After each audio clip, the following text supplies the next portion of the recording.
Darius had always been the kind of man who believed in doing the right thing, even when no one was watching. It was something his mother had drilled into him from a young age. Always lend a hand, son. You never know when you might need one. This simple piece of advice had shaped his life, making him a beloved figure in Rivertown, a small community nestled between rolling hills and slow-moving rivers. On the surface, Rivertown seemed like the kind of place where nothing much happened. The streets were quiet, the people friendly, and the problems small and manageable. Yet beneath that peaceful exterior, the town relied on people like Darius, those who quietly kept things running by helping their neighbors, showing up when they were needed, and doing the things that others might overlook. It was a particularly warm afternoon when Darius found himself driving home after a long day at the community center. He enjoyed the work. It kept him grounded. The kids there were full of energy, and though it could be exhausting, Darius took pride in being a positive influence in their lives. He had just wrapped up a basketball game with a few of them and was looking forward to a quiet evening at home. As he drove down the quiet stretch of road that led from the center to his house, Darius noticed something unusual in the distance. A car was pulled over on the side of the road, its hazard lights blinking in the late afternoon sun. It wasn't uncommon to see the occasional stranded motorist, but what caught his attention was the figure standing beside the car, pacing back and forth. As he got closer, he could see that it was a woman. She appeared to be in her mid-30s, dressed in business attire, but there was something about the way she moved, an anxious energy that made him slow down. Darius pulled over to the side of the road, glancing in his rearview mirror as he came to a stop. He grabbed a bottle of water from the passenger seat, figuring it might come in handy, and stepped out of his truck. The heat of the day hit him full force, but he brushed it off and approached the woman with a friendly smile. "Everything okay here?" he asked, his voice calm and reassuring. The woman looked up at him, startled, as if she hadn't heard his truck pull up. Her eyes darted to the road behind him before settling on his face. She looked frazzled, her hands nervously wringing the hem of her blouse. "My tire. It's flat," she said, her voice shaky. "I don't know what to do. I've never changed a tire before." Darius nodded, understanding her discomfort. "Don't worry about it. I can take care of that for you. Do you have a spare in the trunk?" She nodded, though her gaze kept flickering toward the road, as if she were expecting someone, or trying to avoid someone. There was something about her behavior that struck Darius as odd. It wasn't just the flat tire or the heat. She seemed tense, almost frightened, but he decided not to pry. People dealt with stress in different ways, and for all he knew, she could have just been having a bad day. "Let's get this sorted," Darius said, walking over to her car and popping the trunk.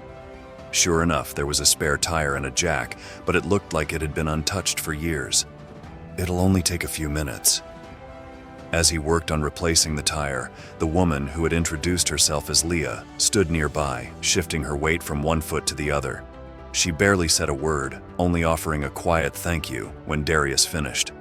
Normally, people were a bit more chatty when he helped them out, but Leah seemed eager to get back on the road, which only fueled Darius's curiosity.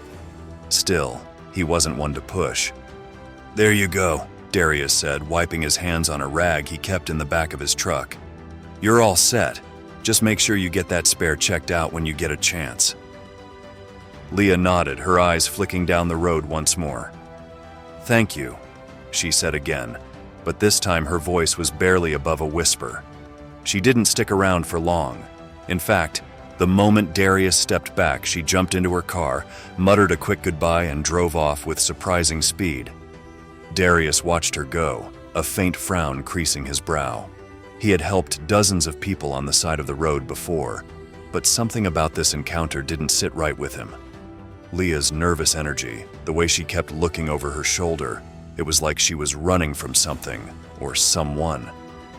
Shaking his head, Darius climbed back into his truck and started his engine. Maybe he was just reading too much into it. People had bad days all the time, and there wasn't much more he could do besides helping her change that tire. Still, the encounter stayed with him as he drove home, lingering at the back of his mind.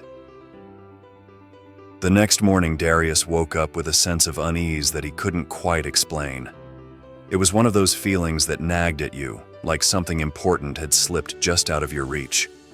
He went about his usual routine, making breakfast, checking in on his elderly neighbor, and heading back to the community center. But the strange interaction with Leah kept coming back to him. That uneasy feeling only grew stronger when he pulled out of his driveway and noticed something odd. A black sedan was parked across the street, its dark windows gleaming under the morning sun. At first, Darius thought nothing of it. People parked all over town. But as he backed out and drove down the street, he couldn't shake the feeling that the car was watching him. Of course, that was ridiculous. Cars didn't watch people. Still, something about the sleek black vehicle made his skin crawl. By the time Darius reached the community center, he had convinced himself that he was being paranoid. There were plenty of black sedans in Rivertown, and just because one happened to be parked near his house didn't mean anything. He spent the rest of the morning busy with the kids at the center, trying to push the thought from his mind. But later, when he left the center to grab some lunch, his stomach twisted with a cold jolt of fear. The black sedan was there, parked just a few blocks away, its dark windows still impenetrable. Darius slowed his steps, glancing around the street. Maybe it was just a coincidence. Maybe it was a different car. Yet when he returned home that evening, there it was again, this time just down the block from his house. Darius's unease began to harden into something more substantial, a creeping sense of dread that he couldn't ignore. Whoever was in that car, they weren't just passing through town, they were watching him.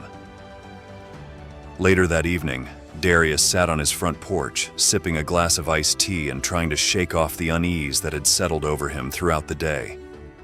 The black sedan had been there for most of the afternoon, parked at the end of the block, its presence a quiet but unmistakable reminder that something wasn't right.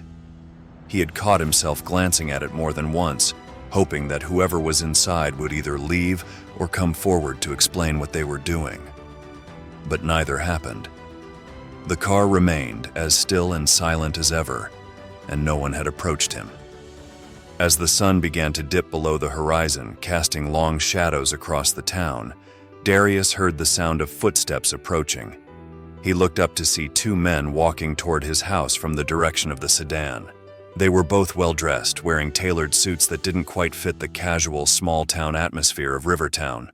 The first man, tall and broad-shouldered with a neatly trimmed beard, had an air of authority about him, while the second, slightly shorter and leaner, walked with the confidence of someone who was used to getting what he wanted. Darius felt a knot of tension form in his stomach as they drew closer. He stood up, setting his glass down on the porch railing. There was something about these two men that immediately put him on edge. They didn't look like locals, and they certainly didn't look like they were here to make friendly conversation. "Mr. Darius, I presume?" the taller man said as they reached the foot of his porch steps. "That's me," Darius replied, keeping his voice neutral.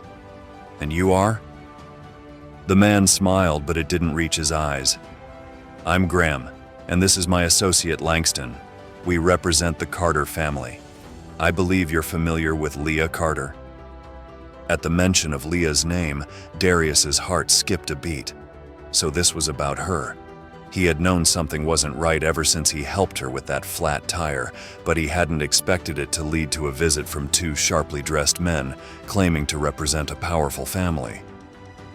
"I met her yesterday," Darius said, crossing his arms over his chest. "She had a flat tire. I helped her change it, that's all." Graham's smile widened just a fraction.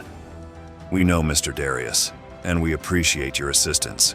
Miss Carter is an important member of our family, and we don't take lightly the kindness of strangers. That's why we're here." Langston, who had remained silent up until this point, stepped forward and handed Darius a plain white envelope.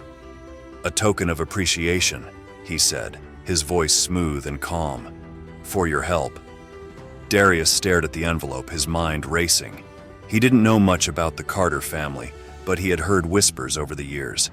They were one of the wealthiest and most influential families in the region, their name tied to a vast business empire that extended well beyond the borders of Rivertown. They were known for their power, their wealth, and their ability to make things happen, or make things disappear, depending on the situation. Darius hesitated before taking the envelope. He wasn't sure what to think about this sudden show of gratitude. It wasn't like he had done anything extraordinary. He had changed a tire for a woman in need. That was it. Yet here were two men sent by a family with more money than most people could imagine, handing him what he could only assume was some kind of reward. "What's in the envelope?" he asked, his voice steady but guarded. Langston's expression didn't change. "Consider it a gift. A thank you for your kindness toward Miss Carter." Darius weighed the envelope in his hand. It felt heavy for something so small, and he had a sinking feeling that whatever was inside was far more than a simple thank you note.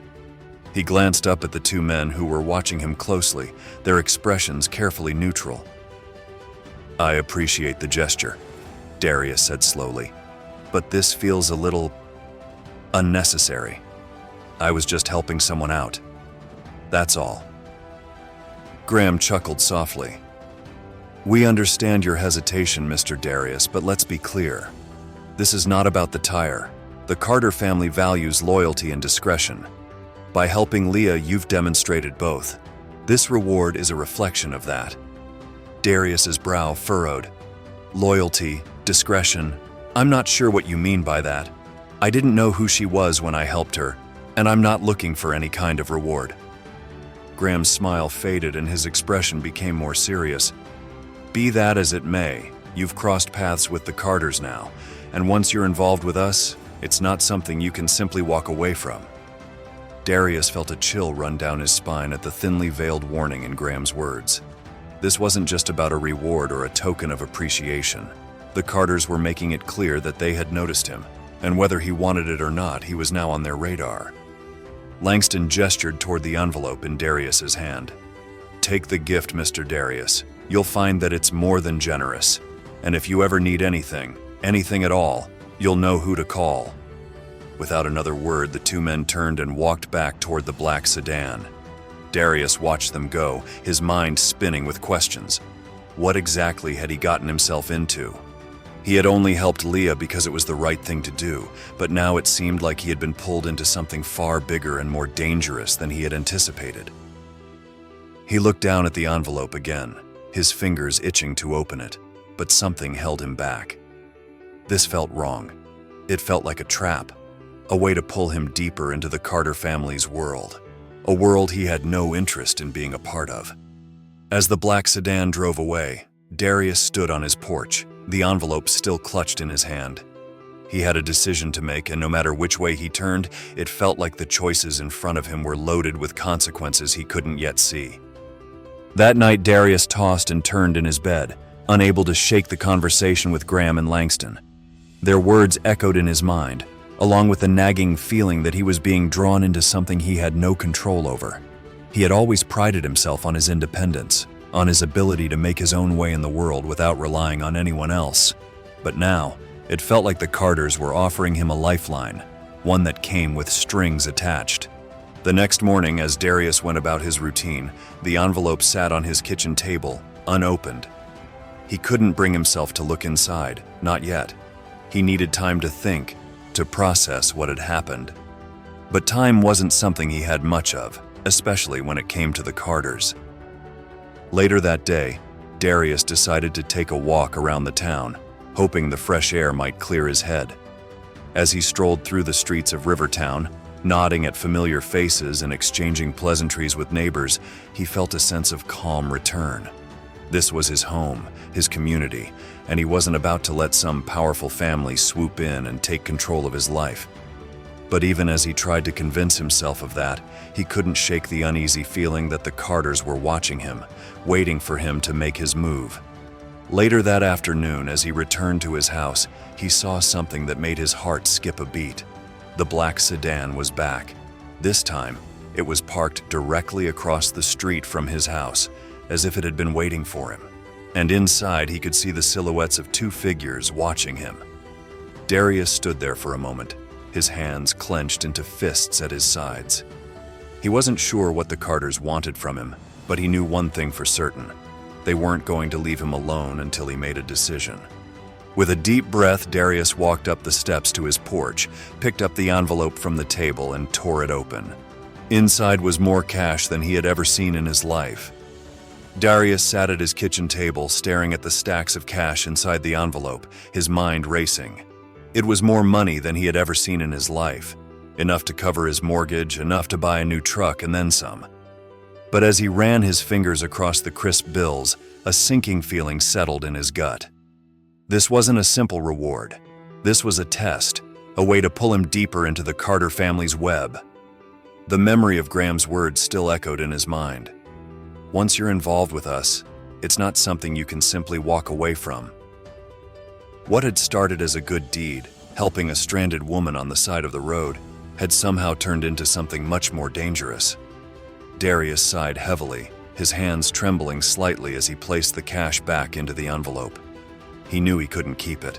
There was no way this kind of money came without strings attached. But what would happen if he refused it? Would the Carters take offense? Would they retaliate? The idea of becoming an enemy to such a powerful family filled him with unease. He had heard enough rumors about them to know they were not a group to cross lightly. As Darius sat there contemplating his options, the doorbell rang. The sound jarred him out of his thoughts, and for a moment he felt a surge of panic. Was it Graham and Langston again? Had they returned to pressure him into accepting the money? He got up slowly and walked to the door, peering through the small peephole. To his surprise, it wasn't the two men from the day before. Instead, it was Leah, standing on his porch with an anxious expression on her face. Darius opened the door cautiously, his eyes scanning the street behind her. The black sedan was nowhere in sight, but that didn't mean they weren't watching. "Leah," he said, his voice betraying his confusion. "What are you doing here?" She stepped inside quickly, glancing over her shoulder as though she were being followed. "We need to talk," she said in a low, urgent tone. "I didn't think they'd drag you into this, but it looks like they have." Darius shut the door behind her, feeling the tension between them grow. "What's going on, Leah? What are you talking about?" She took a deep breath, her eyes flickering toward the envelope on the table. "I owe you an explanation. I should have told you sooner, but I didn't think things would escalate like this." Darius frowned, crossing his arms over his chest. "Start talking, because I'm starting to feel like I got involved in something I had no business being a part of." Leah nodded, wringing her hands nervously as she began to speak. "You did, and I'm so sorry for that. I never meant for you to get caught up in this. But the truth is, my family is in trouble. Serious trouble." Darius raised an eyebrow. "What kind of trouble?" She hesitated for a moment before continuing. "The Carter family is powerful, yes, but they've made a lot of enemies over the years. Business rivals, political opponents, people who would do anything to see them fall. My father, in particular, has made some dangerous connections, and recently, things have been spiraling out of control." Leah's voice grew quieter, almost as if she feared someone might overhear. "That day on the side of the road, when you helped me with my tire, I was running. I had to get away from someone who was watching me, someone who works for one of my father's enemies. I thought I was being followed, and I didn't know where else to go. When you pulled over to help, I didn't know what to think. I was terrified." Darius's mind raced as he processed her words. So it wasn't just a flat tire. Leah had been fleeing from something, or someone. "And now your family's involved me," he said, his tone sharp. Leah's face fell.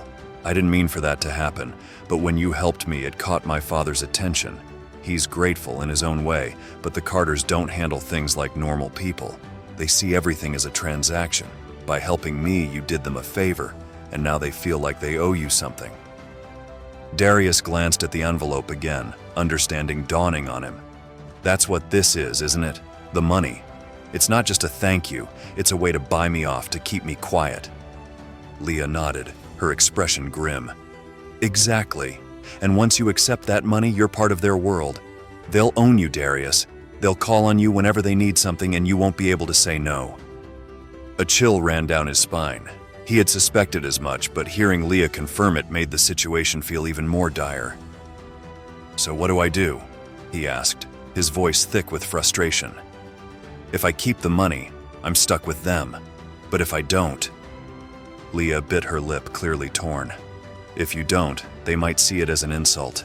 The Carters don't like being refused, but there's still a chance you could negotiate, if you're smart about it. Negotiate? Darius echoed. With a family like yours? It's risky, Leah admitted, but it might be your only option. If you refuse outright, they could retaliate. But if you approach them carefully, set your own terms, you might be able to get out of this with your independence intact. Darius rubbed a hand over his face, feeling the weight of the situation pressing down on him. He had never wanted any part of this. All he had done was stop to help someone on the side of the road, and now he was tangled up in the dangerous politics of one of the most powerful families in the region. I can't believe this is happening, he muttered, mostly to himself. I just wanted to do the right thing. Leah placed a hand on his arm, her voice softening. I know, and I'm sorry, Darius. I really am. But you have to be careful now. My family may be grateful, but they're also ruthless. If they think you're a threat, they won't hesitate to act. Darius felt a knot form in his stomach at her words. He didn't want to be a part of this world, but it seemed like he had no choice. Later that evening, after Leah had left and the house had grown quiet, Darius knew he couldn't make this decision alone. He needed advice, someone he trusted, someone who could offer him a clear perspective on the situation. He called up his closest friends, people who had known him his whole life, and asked them to come over. They arrived one by one, each of them sensing the gravity of the situation as soon as they stepped through the door. Darius explained everything: the encounter with Leah, the black sedan, the Carters, and the envelope filled with money. The room grew quiet as they absorbed the information. His friend Jerome was the first to speak. Man, that sounds like a trap if I've ever heard one. You don't want to get mixed up with people like that. No amount of money is worth it. Darius nodded, but before he could respond, another voice spoke up. It was Greg, an old high school buddy who had seen his fair share of shady dealings. I don't know, Darius. This kind of opportunity doesn't come around every day. You could use that money to do a lot of good in this town. Fix up the community center, help some folks who are struggling. If you play your cards right, you could turn this situation to your advantage. The room was split. Some of his friends, like Jerome, thought he should walk away from the Carters completely, no matter the cost. Others, like Greg, believed he could use their money to better his community, as long as he was smart about it. But it was Aunt Bernice's voice that cut through the noise. She had been sitting quietly in the corner, listening to the conversation with her usual calm demeanor. When she finally spoke, everyone turned to hear what she had to say. Darius, she said softly, you've always been a good man. You've always done what's right, even when it was hard. And I don't think this situation is any different. He looked at her, waiting for her wisdom. I won't tell you what to do, she continued, but I will say this. If you take that money, make sure you set the terms. Don't let them own you. Use it for something bigger than yourself. If you do that, then maybe, just maybe, you can turn this whole thing into something good. Darius sat back, his mind spinning with the possibilities. Aunt Bernice was right. If he was going to accept the money, he needed to make sure it was on his terms. He wouldn't let the Carters control him. He would use their money for the betterment of his community, for the people he cared about. It was a risky move, but as he looked around the room at the faces of his friends and family, he knew one thing for certain. Whatever happened next, he wouldn't face it alone. The next day, Darius sat at the kitchen table, the envelope still lying there, a silent reminder of the decision he had to make. The words of his friends echoed in his mind, but it was Aunt Bernice's calm wisdom that lingered the most. She had always been the anchor in his life, offering guidance when things seemed most uncertain. If there was anyone he trusted to help him navigate this, it was her. Taking a deep breath, Darius pulled out his phone and dialed the number written on the back of one of the business cards Langston had left him. His hand hovered over the call button for a moment, hesitation gnawing at him. This was it. Once he made this call, there was no turning back. He would be stepping into the world of the Carters, a world he had never wanted to be part of. But he couldn't avoid it forever. He had to take control of the situation before they made the decision for him. With a determined exhale, he pressed the button and held the phone to his ear. It rang twice before a smooth voice answered on the other end. "Mr. Darius, we've been expecting your call." It was Langston, his voice as calm and composed as ever. Darius felt a twinge of discomfort at how quickly they had anticipated him. These men were always one step ahead. "I want to meet," Darius said, his voice steady but firm. "There are some things we need to talk about." "Of course," Langston replied. "We expected as much. How does tomorrow morning sound? We can meet at the Rivertown Diner, 10 a.m. sharp." Darius agreed and the call ended. He stared at the phone for a moment before setting it down. There was no going back now. He had to be ready for whatever was coming next. The next morning, Darius arrived at the diner early, the familiar sounds of clinking dishes and low murmurs filling the air. The smell of coffee hung heavy in the air, but Darius's nerves were too frayed to order anything. He took a seat in one of the booths near the back, his eyes scanning the door for any sign of Langston and Graham. It wasn't long before they arrived. As they stepped inside, heads turned to look at the two men who seemed completely out of place in the small-town diner. They were dressed in their usual sharp suits, their expressions unreadable. Darius watched as they moved toward him, their footsteps steady, their confidence unnerving. "Mr. Darius," Langston greeted as they slid into the booth across from him. "I trust you've had time to consider our offer." Darius nodded, but he wasn't about to let them control the conversation. He had spent the night thinking about what Aunt Bernice had said, and he knew what he had to do. If he was going to accept their money, it had to be on his terms. He wouldn't let them pull him into their world without setting clear boundaries. "I've thought about it," Darius said, meeting Langston's gaze directly. "And I'm willing to accept the money, but only under certain conditions." Graham raised an eyebrow, a faint smirk playing on his lips. "Conditions? Interesting. Go on." Darius leaned forward, his voice low but firm. "This isn't about me. I'm not taking your money for personal gain. If I accept it, it's going toward the community, building a new center, setting up scholarships for the kids, things that will help people here. And that's where it ends. I'm not looking to be part of your family's business. I don't want any strings attached." Langston and Graham exchanged a glance. For a moment, Darius couldn't read their expressions and a flicker of doubt crept into his mind. Had he pushed too far? Would they see his conditions as a sign of disrespect? But then Langston smiled, a slow, calculating smile. "Mr. Darius, I must say, I admire your determination. You're a man who knows what he wants, and that's rare these days." Graham nodded, his smirk fading into something more serious. "We respect that. The Carters value loyalty, but we also value initiative. You've shown both by coming to us with a plan. We can agree to your terms. This money will go toward the projects you've outlined, and there will be no further obligations." Darius felt a surge of relief, but he kept his expression neutral. He wasn't about to let them see how much this meant to him.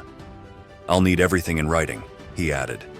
"A contract outlining where the money is going and how it will be used." Langston chuckled softly. "Of course, we wouldn't have it any other way. I'll have our legal team draft up the necessary documents. You'll have them by the end of the week." The meeting ended on a surprisingly cordial note. As Darius watched the two men leave the diner, he couldn't help but feel a weight lifting off his shoulders. He had done it. He had managed to negotiate with one of the most powerful families in the region, and he had done it on his own terms. Over the next few weeks, things moved quickly. The money arrived, and true to their word, Langston and Graham sent over the necessary paperwork, which Darius reviewed carefully with the help of a lawyer from out of town. Everything seemed legitimate, and there were no hidden traps in the fine print.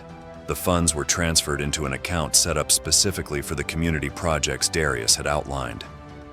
Construction on the new community center began almost immediately. It was a project that had been a long time coming, one that Rivertown desperately needed. The current center was old and rundown, barely able to accommodate the growing number of kids and families who used it. But with the Carter family's money, Darius was able to oversee the creation of a brand new facility, one that would serve the community for years to come. Darius threw himself into the project, working closely with the contractors and architects to make sure every detail was perfect. He wasn't just building a community center, he was creating a space where kids could learn, grow, and thrive. A place where families could come together, where people could find support and resources they needed. As the weeks passed and the building began to take shape, Darius felt a sense of pride he hadn't experienced in a long time. This was his legacy. No matter what happened with the Carters, no matter what other challenges lay ahead, this center would stand as a testament to what he had fought for. But it wasn't just the community center that benefited from the funds. Darius also set up a scholarship fund for local kids, those who had the potential to go to college, but lacked the financial means to do so. It was something he had always dreamed of doing but never had the resources for. Now, with the Carters' money, he could make that dream a reality. The first round of scholarships was awarded just a few months after the center's groundbreaking, and Darius was there to personally congratulate each student. As he shook their hands and saw the joy in their eyes, he knew he had made the right choice. This wasn't about him. It was about the people of Rivertown, about giving them opportunities they might not have otherwise had. Still, despite the progress and the positive impact he was making, Darius couldn't entirely shake the lingering shadow of the Carters. While Graham and Langston had honored their agreement and stayed out of his affairs, he knew better than to assume that was the end of it. Powerful families like the Carters didn't just give away money without expecting something in return. Even if they weren't asking for anything now, Darius couldn't help but wonder when or if they would come calling again.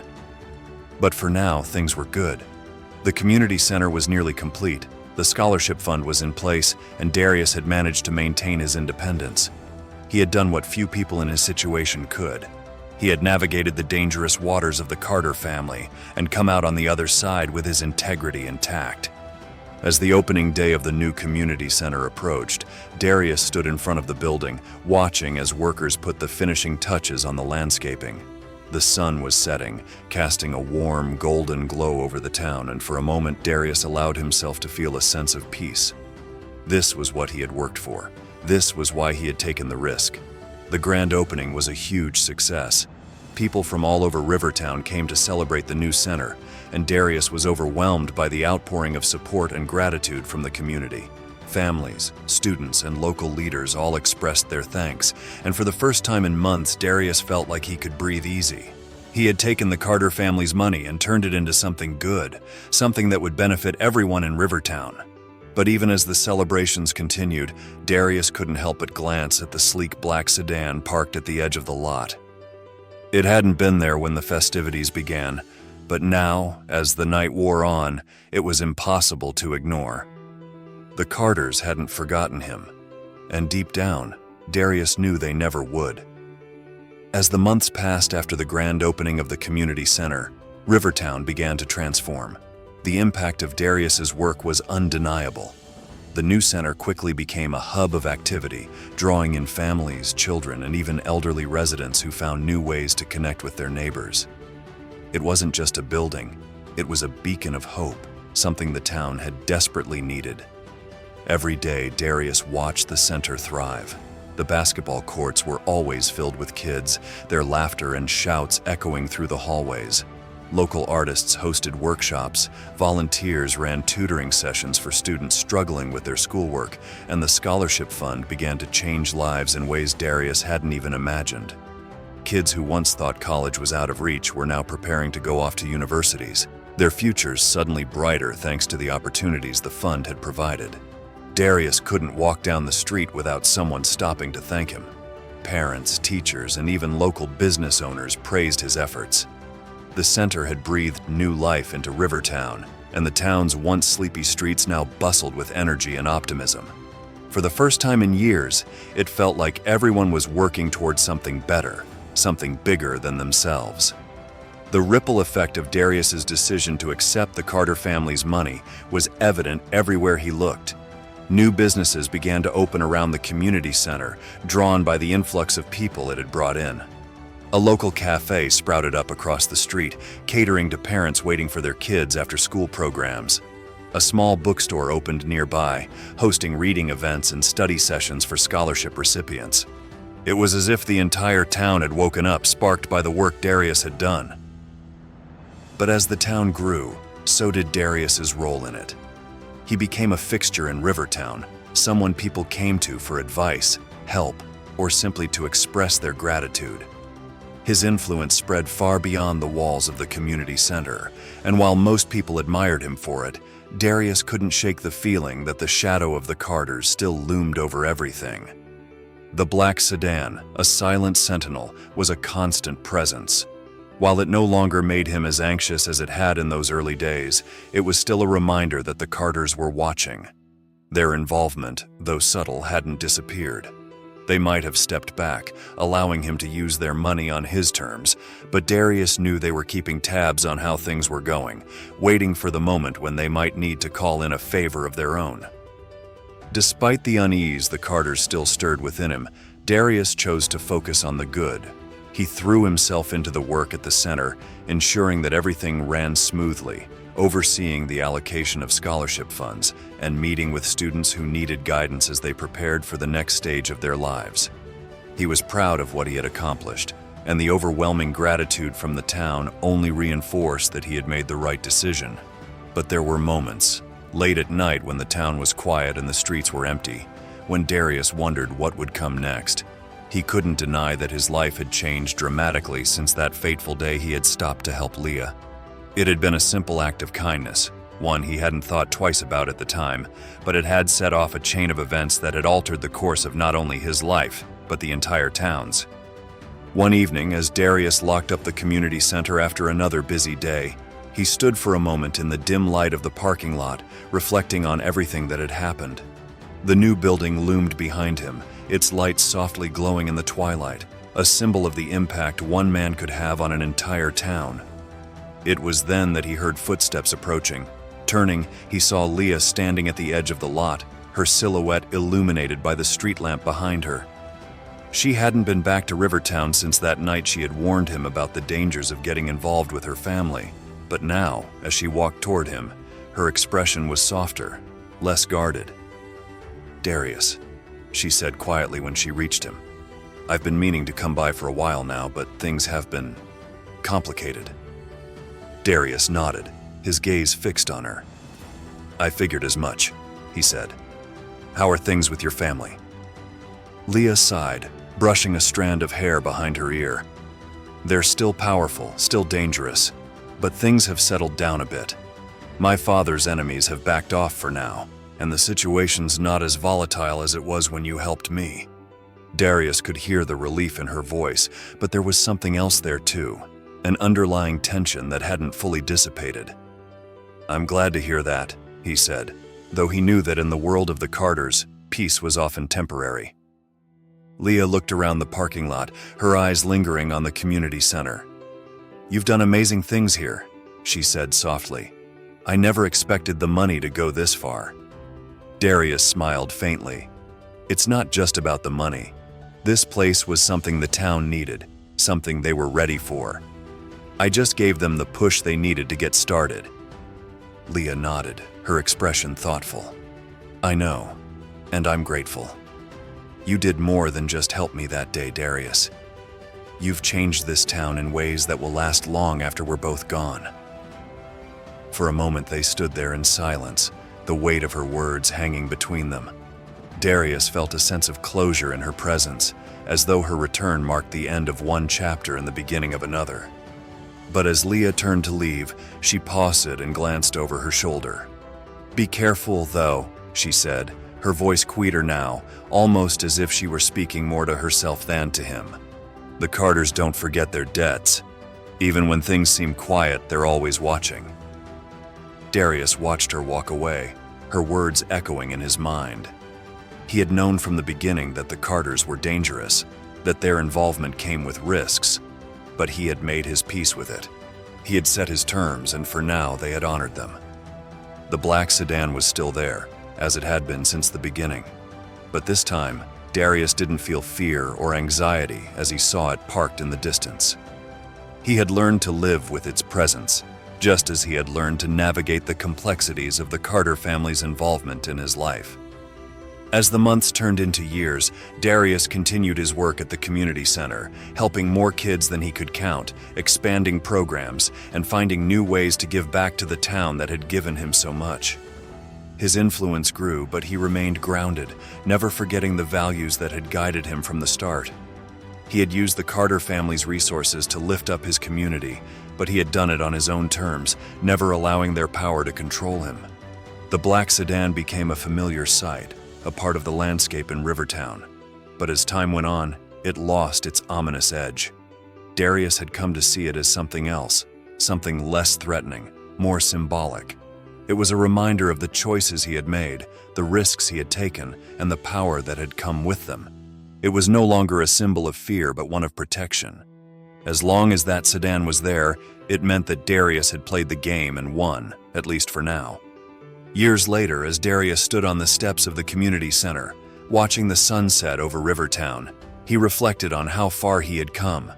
The town had grown, the center had expanded, and Darius had become a pillar of the community. What had started as a small act of kindness, a moment he hadn't thought much about at the time, had transformed not just his life, but the lives of countless others. He had faced challenges, made difficult decisions, and walked a fine line between independence and obligation. But in the end, he had stayed true to who he was, using the resources he had been given to uplift his community without losing himself in the process. As the evening light faded and the streetlights flickered on, Darius turned and headed home. The black sedan remained parked at the edge of the lot, a silent observer of all that had unfolded. But now, as Darius walked past it, he felt a sense of peace. The Carter family might still be watching, but he had proven that he could play by their rules without losing his integrity. In the end, it wasn't about the Carters or the money or the power. It was about the choices Darius had made along the way, choices that had changed his life, his town, and the future for so many others. And as he walked into the quiet night, Darius knew one thing for certain. No matter what came next, he had made a difference. And that was all that truly mattered.